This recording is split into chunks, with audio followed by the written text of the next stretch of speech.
तो पिछले एपिसोड में हमने देखा कि ब्लैक सील सिटी के ऑक्शन के लिए बहुत सारे बड़े बड़े क्लैंस वाले लोग इकट्ठा हो चुके थे, जिसके बाद हम देखते हैं कि आखिरकार वो ऑक्शन जियावियान के 2 ग्रेडेड ग्रीन पिल से स्टार्ट हो चुका था।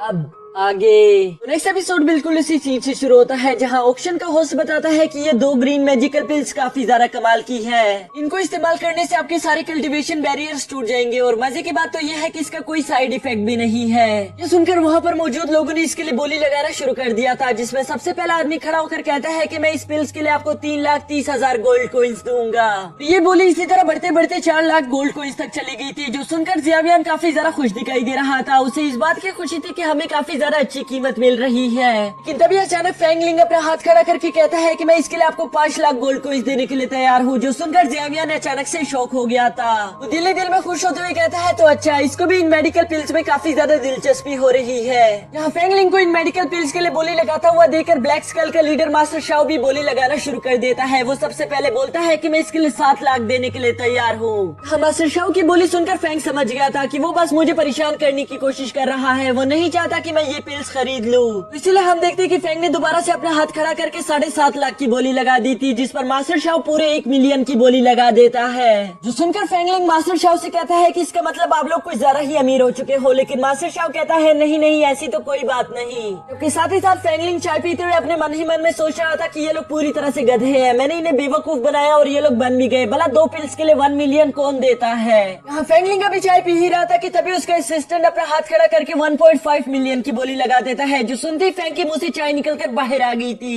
दरअसल मास्टर शाओ ने फैंग के असिस्टेंट पर यहाँ पर ब्लैक मैजिक कर दिया था, जिसकी वजह से वो खुद के काबू में नहीं था और मास्टर शाओ ने उससे 1.5 मिलियन की बोली लगवा दी। इस पर फैंगलिंग को काफी ज्यादा गुस्सा आ रहा था, जबकि दूसरी तरफ मास्टर शाओ उसका मजाक बनाते हुए कहता है कि मुझे नहीं मालूम था कि तुम्हें ये पिल्स इतनी ज्यादा अच्छी लग रही है, नहीं तो मैं वैसे ही ये तुम्हें दे देता। अब जब तुमने 1.5 मिलियन की बोली लगा दी है तो मैं आगे नहीं जाऊंगा, बल्कि तुम इसे रख सकते हो। और ये कहते साथ ही वो फैंगलिंग पर काफी ज्यादा हंस भी रहा था, जबकि दूसरी तरफ फैंगलिंग को काफी ज्यादा गुस्सा आ रहा था। वो गुस्से में कहता है मैं तुम्हें जिंदा नहीं छोड़ूंगा। यहाँ ये दोनों तो इस तरह से झगड़ रहे थे, जबकि दूसरी तरफ जियावियान को काफी ज्यादा खुशी हो रही थी। उसे यकीन नहीं आ रहा था कि उसके दोनों पिल्स इतनी ज्यादा महंगी कीमत पर बिक गए। इसके बाद ऑक्शन का होस्ट अपने अगले ट्रेजर को मंगवाता है, जो कि जियावियान की 3 ग्रेड किंगलोंग लेवल की पिल थी। वो बताता है कि आप सबको इस पिल के बारे में अच्छे से मालूम होगा, तो हम इसकी बोली लगाना शुरू करते हैं 7 लाख से। अब आप बताओ कि आप इसे कितने में खरीदना चाहते हो। जिसके लिए सबसे पहले हेवनली स्नेक सेट से आई हुई एक लड़की अपना हाथ खड़ा करके कहती है कि मैं इसके लिए 7.5 लाख देने के लिए तैयार हूँ। इसी तरह से फैंगलिंग कहता है कि मैं 8 लाख देने के लिए तैयार हूँ, जबकि मास्टर शाओ भी अपनी बोली लगाते हुए कहता है कि 9 लाख। और इसी तरह चलते चलते आखिरकार ये 1.5 मिलियन तक पहुँच गई थी, जिससे ज्यादा की बोली और कोई नहीं लगा था। और इसीलिए ऑक्शन का होस्ट कहता है कि मुबारक हो, हमारा ये पिल भी हेवनली स्नेक सेट की इस लड़की ने खरीद लिया। यहाँ जियावियान उस हेवनली स्नेक सेट की लड़की को देखकर कहता है कि पता नहीं क्यों मुझे ऐसा लग रहा है कि शायद मैंने इस लड़की को कहीं पर देखा था। इस पर उसके मास्टर उसे बताते हैं कि क्या तुम भूल गई कि एक फाइट के दौरान तुम दोनों की मुलाकात हुई थी। और इसी वजह से हम देखते हैं कि जियावियान को उस फाइट का एक फ्लैशबैक भी आ गया था। इसी के साथ साथ जियावियान को अपनी पुरानी नन्ही सी दोस्त की याद आ जाती है, जिसे उसने इलाज के लिए हेवनली स्नेक सेट में छोड़ दिया था। मास्टर याओ जियावियान से कहते हैं कि तुम उसकी फिक्र करना बंद करो, मुझे पूरा यकीन है कि हेवनली स्नेक सेट ने उसका अच्छे से ख्याल रखा होगा, क्योंकि आखिरकार वो उन्हीं की फैमिली से बिलोंग करती है। यहाँ जियावियान ये सब सोच रहा था, जबकि दूसरी तरफ फैंगलिंग को उस लड़की पर काफी ज्यादा गुस्सा आ रहा था। वो कहता है कि वो मेडिकल पिल मुझे चाहिए थी, तुमने उसे हासिल करके बिल्कुल भी अच्छा नहीं किया, क्योंकि यहाँ से बाहर निकलती ही मैं वो पिल तुमसे छीन लूंगा। वो भी गुस्से के साथ ये सोच ही रहा था कि तभी हमें उसकी आर्मी दिखाई जाती है, जिसने ब्लैक सील सिटी को चारों तरफ से घेर लिया था। अब इसके बाद ऑक्शन का होस्ट कहता है कि ये ऑक्शन अब थोड़ी सी अजीब होने वाली है, क्योंकि अब हम बेचने वाले हैं एक छोटा सा मैप का टुकड़ा। इस मैप के टुकड़े को देखकर वहाँ पर मौजूद सारे लोग काफी ज्यादा हैरान हो गए थे, जबकि दूसरी तरफ हम जियावियान को देखते हैं, जो कि उसे देखकर काफी ज्यादा शौक हो गया था। दिल ही दिल में कहता है कि ये तो डीमन फायर तक जाने का लोकेशन मैप है, जबकि दूसरी तरफ उस ऑक्शन होस्ट को ही मालूम नहीं था कि आखिर ये है क्या।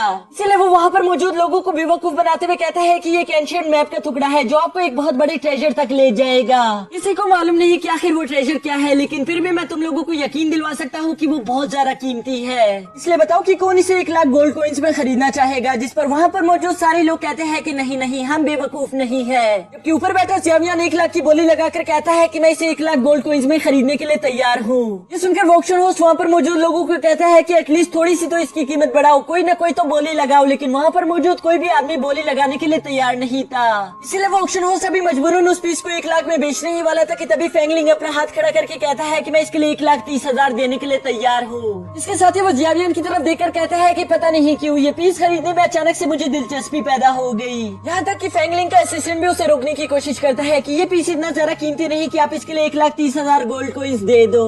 फ्रेंड अपने असिस्टेंट पर गुस्सा करते हुए कहता है कि मुझे मत सिखाओ, मुझे मालूम है कि मुझे क्या करना है, और ये कहते हुए उसे पीछे हटा देता है। जबकि दूसरी तरफ जियावियन बोली बढ़ाते हुए कहता है कि मैं इसके लिए 1.5 लाख दूंगा, और ये सुनते ही हम देखते हैं कि फैंग ने भी दोबारा से हाथ खड़ा करके कह दिया था कि मैं 2 लाख दे रहा हूँ। यहाँ पर जियावियन को काफी जरा गुस्सा आ रहा था। वो तो 2 लाख से भी कीमत आगे बढ़ाने ही वाला था कि तभी उसके मास्टर उसे वहीं पर रोक देते हैं। वो उससे कहते हैं कि अभी इस मैप की कीमत मत बढ़ाओ, नहीं तो यहाँ पर मौजूद लोगों को तुम पर शक हो जाएगा और वो सारे लोग भी इस मैप के पीछे पड़ जाएंगे। बेहतर यही होगा कि फैंगलिंग को वो मैप खरीदने दो और बाद में हम बाहर उसके साथ कोई ना कोई अच्छी सी डील कर लेंगे, नहीं तो हम वो मैप उससे छीन लेंगे।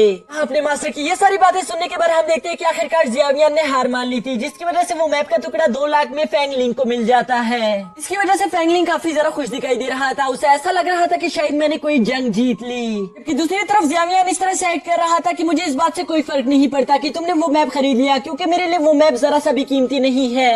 इसी के साथ साथ हम देखते हैं कि जियावियन ने अपने 6 ग्रेड के एलेक्सर पिल को बनाने के लिए वहाँ पर मौजूद सामान को खरीदना शुरू कर दिया था, जिसके आखिर में आते आते उसने कुछ चीजें खरीद भी ली थी। इस बात की वजह से हम देखते हैं कि जियावियन काफी जरा खुश दिखाई दे रहा था। वो अपने मन ही मन में कहता है कि चलो अच्छा हुआ कि 6 ग्रेड के एलेक्सर पिल्स बनाने के लिए मैंने कुछ चीजें तो अभी से खरीद ली।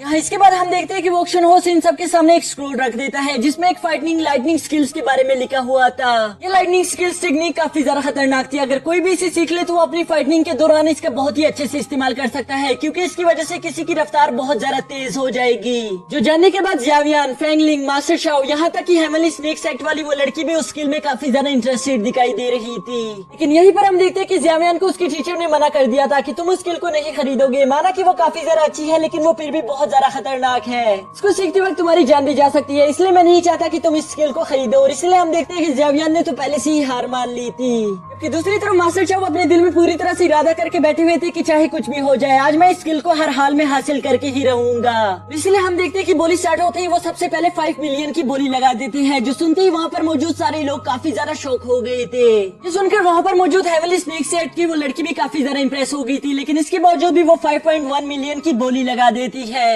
जिस पर हम देखते हैं कि फैंगलिंग कहता है कि अगर ये खूबसूरत लड़की बोली लगा सकती है, फिर मैं क्यों नहीं, और वो 5.2 मिलियन की बोली लगा देता है। इसकी वजह से मास्टर शाओ को काफी ज्यादा गुस्सा रहा था, और इसी वजह से हम देखते हैं कि वो अपनी बोली बढ़ाते हुए 6 मिलियन कर देता है। लेकिन ये लोग भी हार नहीं मानते। इसी तरह करके मास्टर शाओ को धीरे धीरे करके परेशान कर रहे थे, जिसकी वजह से आखिरकार मास्टर शाओ ने 10 मिलियन की बोली लगा दी थी। यहाँ 10 मिलियन की बोली सुनकर हम देखते हैं कि जियावियन तो काफी ज्यादा हैरान हो गया था। वो कहता है कि आखिर इनके पास इतना ज्यादा पैसा आ कहाँ से गया। मैंने आज तक इतनी अमीर फैमिली कभी भी अपनी जिंदगी में नहीं देखी। जिस पर हम देखते हैं कि फैंगलिंग मुस्कुराते हुए कहता है कि मैंने तो पहले ही कहा था कि ब्लैक मास्क वाले लोग काफी ज्यादा अमीर है। यानी कि दोस्तों यहाँ पर फैंगलिंग ये सब जानबूझकर कर रहा था। उससे मालूम था कि मास्टर शाओ इसे हर कीमत पर खरीदना चाहता है, और इसलिए वो इसकी कीमत बढ़ाता जा रहा था। यहाँ ये सब बेच देने के बाद हम देखते हैं कि उस ऑक्शन का होस्ट कहता है कि अब जो आप लोगों के सामने ट्रेजर आ रहा है वो सबसे ज्यादा कीमती है। इसकी वजह से हम देखते हैं कि वहाँ चारों तरफ अंधेरा कर दिया गया था, और इस ट्रेजर के आसपास चारों तरफ एक शील्ड भी बना दी गई थी, ताकि कोई भी उस पर अटैक करके वो ट्रेजर चुरा ना पाए। जबकि साथ ही साथ यहाँ पर जियावियन को अपने हवा में आसपास कुछ एनर्जी का दबाव भी महसूस हो रहा था, और वो ऊपर की तरफ देखता है कि इनर डोर सेक्ट का लीडर भी वहाँ पर आ चुका है। इसके बाद सीन शिफ्ट होकर उस कीमती ट्रेजर पर आ गया था। हमें दिखाया जाता है कि वो एक छोटा सा बॉक्स है, जिसके अंदर से बहुत सारा कोल्ड डोरा निकल रहा था। इसी के साथ हमारा ये एपिसोड यहीं पर खत्म हो जाता है। तो पिछले एपिसोड में हमने देखा कि जियावियन की नजर डीमन फायर के लोकेशन मैप पर पड़ गई थी, जिसे वो हर हाल में हासिल करना चाहता था। लेकिन तभी हम देखते हैं कि फैंगलिंग को भी ये बात समझ आ गई थी, जिसकी वजह से वो लगातार बोली बढ़ाते हुए उस डीमन फायर फ्लेम की लोकेशन का मैप खुद के लिए खरीद लेता है। यहाँ जियावियन सोच रहा था कि बस मुझे एक बार यहाँ से बाहर निकलने दो, मैं इसके साथ किसी न किसी तरीके से डील करके वो मैप हासिल कर ही लूंगा। लेकिन तभी अचानक वो लोग वहाँ पर देखते हैं कि उस ऑक्शन का एक लास्ट ट्रेजर आ गया था, जो कि दिखने में काफी ज्यादा कूल और खतरनाक लग रहा था। अब आगे तो नेक्स्ट एपिसोड बिल्कुल उसी सीन से शुरू होता है, जहाँ जियावियन उस जेड बॉक्स को देखकर कहता है कि इसका चिलिंग ऑरा देखकर ऐसा महसूस हो रहा है कि इसके अंदर जरूर कोई पिल होगी, और इसमें कोई साधारण पिल नहीं लग रही। जिस तरह से मुझे इसकी एनर्जी महसूस हो रही है, मुझे लगता है कि ये जरूर ग्रेड 7 का पिल होगा। जो सुनकर मास्टर याओचन को यकीन नहीं आ रहा था, बल्कि वो कहते हैं कि ऐसा मुमकिन नहीं हो सकता, क्योंकि एक 7 ग्रेड की पिल को बनाने में काफी ज्यादा मेहनत लगती है। यहाँ तक कि ग्रेड 7 की पिल को डिसॉल्व करने के लिए आपको हेवन और अर्थ की पावर्स को कंबाइन करना होगा। मुझे नहीं लगता कि इस जनरेशन में ऐसा कोई अल्केमिस्ट मौजूद होगा, और अगर ऐसा कोई अल्केमिस्ट मौजूद होता तो वो सारी दुनिया को अपने सामने झुका देता। जहाँ मास्टर याओचन अभी ये सब बता ही रहे थे कि तभी हम देखते हैं कि उस होस्ट ने उस मैजिकल जेड बॉक्स को ओपन कर दिया था, जिसके अंदर से एक यिन यांग ड्रैगन पिल निकल कर बाहर आ जाती है। इस यिन यांग ड्रैगन पिल की एनर्जी इतनी ज्यादा हाई थी कि वहाँ पर मौजूद सारे लोग इस एनर्जी को महसूस करके काफी ज्यादा खुश हो गए थे। कि दूसरी तरफ मास्टर याओचन उस ड्रैगन पिल की एनर्जी महसूस करके अचानक से शॉक हो गए थे, जिस पर जियावियान उनसे सवाल करता है कि मास्टर आपको क्या हुआ। मास्टर याओचन कुछ घबराए हुए लग रहे थे। वो जियावियान से कहते हैं कि कुछ नहीं, यहाँ से बाहर निकलने के बाद मैं तुम्हें सब कुछ बता दूंगा। इसके बाद उस ऑक्शन का होस्ट वहाँ पर मौजूद सारे लोगों को बताना शुरू कर देता है कि ये हमारे अच्छे ऑक्शन का सबसे बेहतरीन नमूना है। ये यिन यांग ड्रैगन पिल काफी ज्यादा कमाल की है। इसकी एनर्जी से आप लोगों को इतना अंदाजा तो हो ही गया होगा कि ये कितनी ज्यादा पावरफुल है। इस पिल को खाने से किसी का कल्टीवेशन लेवल ब्रेक थ्रू नहीं करता, बल्कि इस पिल को खाने की वजह से उसके कल्टीवेशन लेवल आसमान की बुलंदियों को छूना शुरू कर देता है। यहाँ उस पिल के बारे में इतनी ज्यादा बातें सुनकर वहाँ पर मौजूद लोगों ने आपस में बातें करना शुरू कर दिया था कि ये पिल बहुत ज्यादा कीमती होगी, इसलिए हम इसे नहीं खरीद सकते। जबकि दूसरी तरफ फार्लिंग अपने असिस्टेंट से कहता है कि मेरे फादर को पैगाम पहुंचा दो, यहाँ पर हम जिस चीज को हासिल करने के लिए आए थे वो हमारी नजरों के सामने है। जो सुनते साथ ही हम देखते हैं कि फान का असिस्टेंट वहाँ से चला गया था, जिसके बाद वो अपने एक बैट का इस्तेमाल करते हुए फान के फादर को ये पैगाम पहुंचवा देता है। जबकि यहाँ दूसरी तरफ फांगलिंग अब काफी ज्यादा गुस्सा हो चुका था। वो उस ऑक्शन रूम के होस्ट से कहता है कि जल्दी से अब इसकी बोली लगवाना शुरू भी करो, मैं इंतजार कर करके बहुत ज्यादा थक चुका हूँ। जिस पर हम देखते हैं कि वो ऑक्शन रूम का होस्ट कहता है कि हम इसकी ऐसी बोली नहीं लगवाने वाले, क्योंकि इस यिन यांग ड्रैगन पिल को बेचने के लिए हमारी दो शर्तें हैं। सबसे पहले कि उस आदमी को बहुत ज्यादा अमीर होना चाहिए, और दूसरी बात उसकी कल्टीवेशन लेवल भी बहुत ज्यादा अच्छी होनी चाहिए। यानी कि दोस्तों यहाँ पर इस यिन यांग ड्रैगन पिल को खरीदने के लिए सिर्फ पैसा ही काफी नहीं होगा, उस बंदे की कल्टीवेशन लेवल भी काफी ज्यादा अच्छी होनी चाहिए। जिस पर हम देखते हैं कि हेवनली स्नेक सेट की वो लड़की यानी कि मिस किंग यू कहती है कि ठीक है, हमें आपकी दोनों शर्तें मंजूर है, बस आप जल्द से जल्द इस ऑक्शन को शुरू करवाओ। जो सुनकर वो ऑक्शन रूम का होस्ट कहता है ठीक है, फिर आप लोग इसकी कंपटीशन के लिए तैयार हो जाओ, क्योंकि जो आप में से सबसे ज्यादा स्ट्रॉन्ग होगा और पैसे वाला होगा वही इसको हासिल कर पाएगा। जबकि दूसरी तरफ हम देखते हैं कि मास्टर याओचन जियावियान से कहता है कि ना तो तुम्हारे पास इतने ज्यादा पैसे हैं और ना ही इतनी पावर कि तुम इस पिल को हासिल कर पाओ, तो इसलिए अब यहाँ पर ज्यादा देर तक रुकने का कोई फायदा नहीं, इसलिए बेहतर यही होगा कि हम दोनों यहाँ से चले जाए। जिस पर जियावियान भी रिप्लाई देता है कि हाँ आपने बिल्कुल ठीक कहा, और ये कहते साथ ही जियावियान वहाँ से उठकर बाहर की तरफ रवाना हो गया था। जबकि फानलिंग वहाँ से जियावियान को यूं जाता हुआ देखकर अपने मन ही मन में सोचता है कि इसकी औकात भी नहीं कि ये इस ड्रैगन पिल को खरीद सके। अब इसके नेक्स्ट सीन में हम देखते हैं कि जियावियान उस ऑक्शन रूम के मैनेजर के पास आ गया था, जिसका नाम मिस्टर हान है। मिस्टर हान जियावियान से कहता है कि आपके तीनों मेडिकल पिल्स यहाँ पहली बार में ही बिक गई, ये काफी ज्यादा अच्छी बात है। और ये कहते साथ ही वो जियावियान के सामने उसकी सारी कीमत रख देते हैं, जिसमें वो बताते हैं कि इसमें से 10% हमारे ऑक्शन रूम ने रख लिया और बाकी के सारे पैसे आपके हुए। उम्मीद करता हूँ कि आपको हमारे ऑक्शन रूम के साथ बिजनेस करके मजा आया होगा। जिस पर हम देखते हैं कि जियावियान ने अपने पैसे लेकर अपने पास रख लिए थे, और इसके बाद वो उनका शुक्रिया अदा करते हुए उनसे कहता है कि आपके साथ बिजनेस करके बहुत मजा आया। ये सब कहकर जियावियान अभी वहाँ से जाने ही लगा था कि तभी मिस्टर हान उसे पीछे से आवाज देकर वहीं पर रोक देते हैं। वो जियावियान से कहता है कि हमारी इनर डोर सेट के लीडर आप में काफी ज्यादा इंटरेस्टेड हो गए, और इसलिए वो चाहते हैं कि आपकी और उनकी मुलाकात हो जाए। इस पर जियावियान कहता है कि आपके सेट लीडर को कहना कि मुझे इज्जत देने के लिए बहुत बहुत शुक्रिया, लेकिन अभी मेरे पास वक्त नहीं, मुझे कुछ काम है जिन्हें मुझे जल्द ही पूरा करना होगा। और ये कहते ही जियावियान वहाँ से चला गया था। जिस पर हम देखते हैं कि मास्टर हान अपने सेक्ट लीडर के पास आ जाता है। वो अपने सेक्ट लीडर को बताता है कि कैसे हमने आपकी तरफ से जियावियान को ऑफर दिया था, जिस पर वो कह रहा था कि मैं काफी ज्यादा मसरूफ हूँ और इसीलिए वो आपसे नहीं मिल सकता। जिस पर वो इनर डोर सेक्ट का लीडर काफी ज्यादा गुस्से में आ गया था। वो कहता है कि वो लड़का काफी ज्यादा कीमती है, उसने इतनी अच्छी पिल्स बना ली जिससे हमें काफी ज्यादा फायदा हुआ। मैं उस लड़के को यूं ही हाथ से जाने नहीं दे सकता, या तो वो हमारी इनर डोर सेक्ट के लिए काम करेगा या तो वो इस दुनिया में जिंदा ही नहीं बचेगा। और ये कहते साथ ही वो सेक्ट लीडर अपने मैनेजर से कहता है कि उस लड़की के पीछे हमारे आदमियों को लगवा दो, पहले उसका पता तो लगाए कि आखिर वो है कौन। इससे पहले हमने कभी भी इस सिटी में नहीं देखा, इसलिए हमें मालूम तो होना चाहिए कि आखिर वो कहाँ से आ गया। ये ना हो कि वो हमारी दुश्मन की फैमिली से बिलोंग करता हो। जिस पर मिस्टर हान अपने सेक्ट लीडर से कहते हैं कि जैसा आपका होगा हम बिल्कुल वैसा ही करेंगे।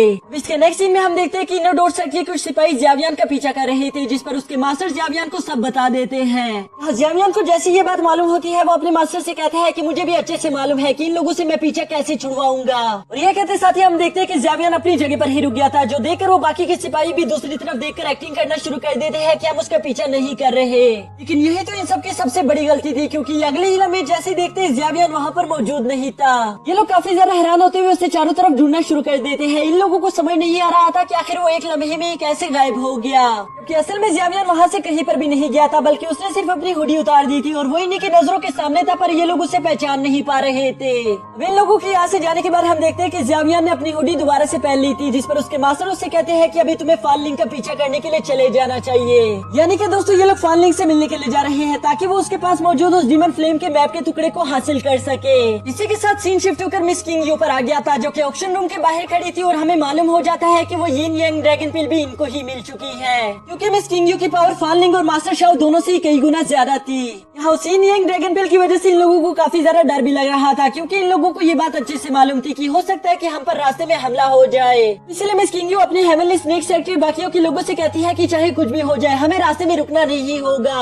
ये कहते साथ ही मिस किंग अपने साथियों को लेकर बड़ी तेजी से आगे बढ़ना शुरू कर देती है, और ये लोग जंगल के बीच बड़ी तेजी के साथ भागते हुए आगे की तरफ निकल रहे थे। अब ये लोग वहाँ से भागते भागते काफी ज्यादा दूर आ चुके थे, लेकिन इसके बावजूद भी मिस किंग महसूस कर पा रही थी कि कोई इनका पीछा कर रहा है। इसी वजह से हम देखते हैं कि मिस किंग वहाँ जंगल के बीच अचानक ही भागते भागते एक जगह पर जाकर रुक गई थी, जिसके बाद वो ऊंची आवाज में कहती है कि कौन है वहाँ पर, बाहर निकल आओ। लेकिन कोई भी उसके सामने बाहर नहीं आ रहा था, जिसकी वजह से वो बड़ी स्पीड के साथ अपने स्पिरिट स्नेक का इस्तेमाल करते हुए अपने एक साइड पर अटैक कर देती है, और हमें देखने को मिलता है कि वो और कोई नहीं बल्कि फान लिंग का असिस्टेंट था।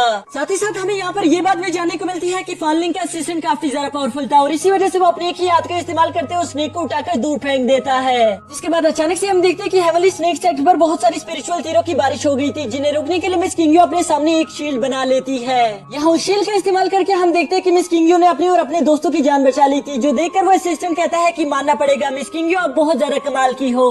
जबकि साथ ही साथ हमें यहाँ पर देखने को मिलता है कि वहाँ पर चारों तरफ जैसे ही उस अटैक का धुआं उठता है, हम देखते हैं कि ब्लड साइड के आर्मी ने इन्हें चारों तरफ से घेर लिया था, जिसके साथ ही फान लिंग का असिस्टेंट मिस किंग से कहता है कि आपकी और हमारी कोई दुश्मनी नहीं, बस आप उसी यांग क्रिस्टल को मेरे हवाले कर दो, उसके बाद आप यहाँ से जा सकती हो। मैं आपसे वादा करता हूँ कि हम आप लोगों को जरा सा भी नुकसान नहीं पहुँचाएंगे। ये सुनकर मिस किंग काफी ज्यादा गुस्सा हो गई थी, और वो गुस्से में कहती है कि आखिर तुमने ये सोच भी कैसे लिया कि तुम मुझे हरा सकते हो। जिस पर फान लिंग का असिस्टेंट कहता है कि मुझे उम्मीद थी कि हम आसानी के साथ इस प्रॉब्लम को सोल्व कर लेंगे, लेकिन अब मुझे ऐसा नहीं लगता। और ये कहते साथ ही हम देखते हैं कि उसकी बॉडी से बहुत सारी ब्लड कलर की गैस रिलीज हो गई थी, जिसे ब्लड साइड के सोल्जर्स इनहेल कर लेते हैं। उस रेड गैस को इनहेल करने के बाद हम देखते हैं कि वो सोल्जर्स पहले से काफी ज्यादा पावरफुल हो चुके थे, और साथ ही साथ उन लोगों की आंखें भी चमक रही थी। जिसके साथ ही हमारा ये एपिसोड भी यहीं पर खत्म हो। पिछले एपिसोड में हमने देखा कि ब्लड साइड की वांग ने अपने साथियों के साथ मिलकर किंगी और उसके साथियों को रास्ते में ही रोक दिया था, जिसके बाद मिस्टर वॉन किंगी से कहता है कि उस यिन यांग ड्रैगन पिल को मेरे हवाले कर दो, मैं तुमसे वादा करता हूँ कि मैं तुम्हें यहाँ से जिंदा जाने दूंगा। लेकिन मिस किंगी काफी ज्यादा एटीट्यूड के साथ कहती है कि आखिर तुमने ये सोच भी कैसे लिया कि तुम यहाँ पर मुझे और मेरे साथियों को हरा सकते हो। जो सुनकर हम देखते हैं कि मिस्टर वॉन्ग काफी ज्यादा गुस्सा हो गई थी, और इसी वजह से उनकी बॉडी से एक रेड कलर की गैस रिलीज हो जाती है। अब आगे तो नेक्स्ट एपिसोड बिल्कुल उसी सीन से शुरू होता है, जहां हम देखते हैं कि ब्लड सेट के उन सारे सोल्जर्स ने वो गैस अपनी बॉडी के अंदर इनहेल कर ली थी।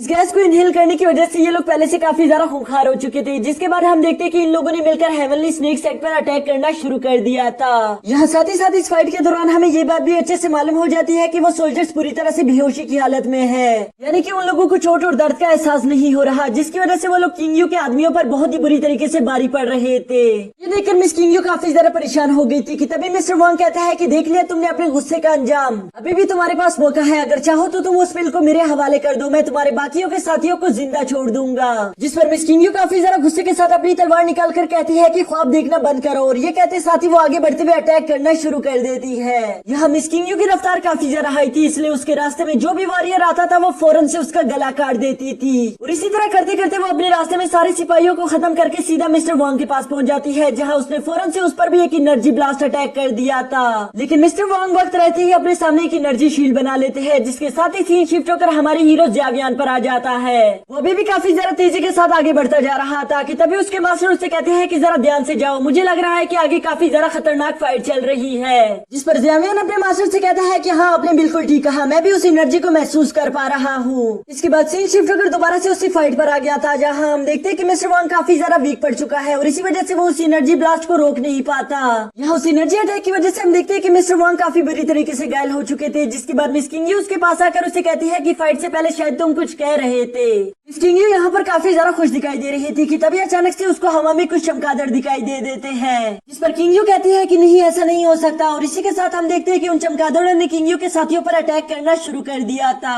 वो चमगादड़ वहाँ पर देखते ही देखते मिस किंगयू के सारे साथियों को मार देते हैं, जिनके बाद उन्हीं के खून से ब्लड सेल का लीडर वहीं पर समन हो गया था। यहाँ आते साथ ही हम देखते हैं कि उस एल्डर ने बड़ी तेजी के साथ आगे बढ़ते हुए किंगयू पर अटैक करना शुरू कर दिया था। उसके अटैक की रफ्तार इतनी ज्यादा थी कि किंगयू तो उसे देख भी नहीं पा रही थी। इसी वजह से वो उस पर लगातार अटैक करके उसे काफी बुरी तरीके से घायल कर देता है, जिसके बाद मिस किंगयू अचानक से खड़े होकर उसे देखते हुए कहते हैं कि वान क्लॉथ ये तुम ही हो। तुम जैसा कमीना मैंने अपनी जिंदगी में कभी भी नहीं देखा, जो हमेशा ये छुप कर पीठ पीछे वार करता है। यहाँ हवा में खड़े होकर मास्टर डुआंग किंगयू से कहते हैं कि उस पिल को मेरे हवाले कर दो, नहीं तो मैं तुम्हें जान से मार डालूंगा।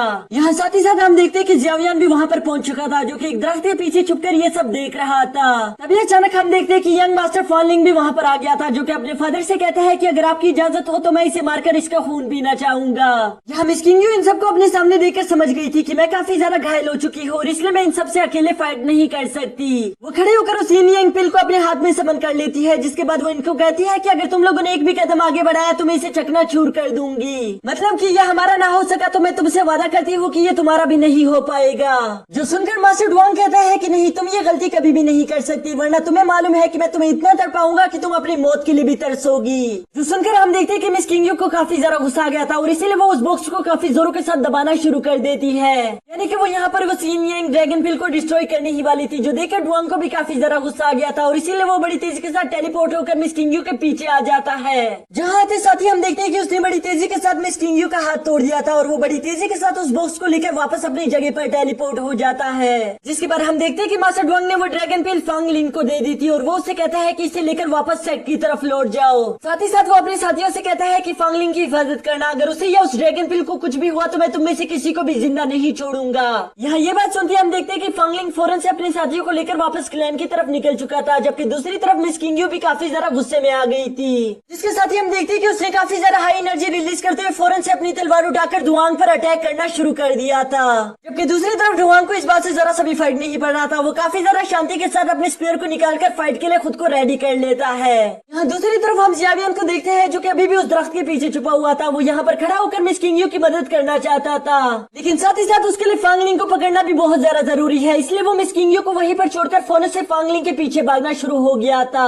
अब यहाँ कुछ देर बाद हम देखते हैं कि फांग लिंग अभी भी अपने साथियों को लेकर बड़ी तेजी से क्लैन की तरफ भाग रहा था, जबकि जियावियान भी उसका पीछा कर रहा होता है। तभी अचानक हम देखते हैं कि फांग लिंग का एक वॉरियर उनके सामने आ गया था, जो कि फांग लिंग को वहाँ पर बताता है कि ब्लैक स्कल के लोग हमसे कुछ ही दूरी पर मौजूद है। जो सुनकर फांग लिंग काफी ज्यादा खुश हो गया था और वो खुश होते हुए कहता है कि वैसे भी मैं मास्टर शाओ को जान से मार देना चाहता था। आज तो मुझे ऐसा लग रहा है कि हमारा लकी डे है, क्योंकि मेरे एक तीर से दो शिकार हो जाएंगे। पहले तो हमें ड्रैगन पिल मिल गया और इसके बाद हम ब्लैक स्कल को भी मार डालेंगे। ये कहते साथ ही वो अपने साथियों को हुक्म देता है कि हमें तेजी के साथ मूव करना होगा ताकि हम लोग उन्हें रास्ते में ही रोक सके। सुनकर मास्टर वांग पहले तो उसे रोकने की कोशिश करता है कि ऐसा मत करो, हमें मास्टर ने इस यिन यांग पिल को सेफली लेकर जाने के लिए कहा था। लेकिन फांग लिंग उसकी कोई बात नहीं मानता और वो उससे कहता है कि ये मेरा काम है, तो इसलिए तुम इसे मुझ पर ही छोड़ दो। जिस पर मजबूरन ही मिस्टर वांग को फाइट करने के लिए आगे जाना ही पड़ता है, जबकि पीछे बैठा जियावियान सोच रहा था कि फांग लिंग कितना ज्यादा लालची इंसान है। लेकिन चलो इसमें भी तो हमारा ही फायदा है, वो लोग जैसे आपस में फाइट करके कमजोर हो जाएंगे, मैं उन पर अटैक करके अपनी चीजें हासिल कर लूंगा।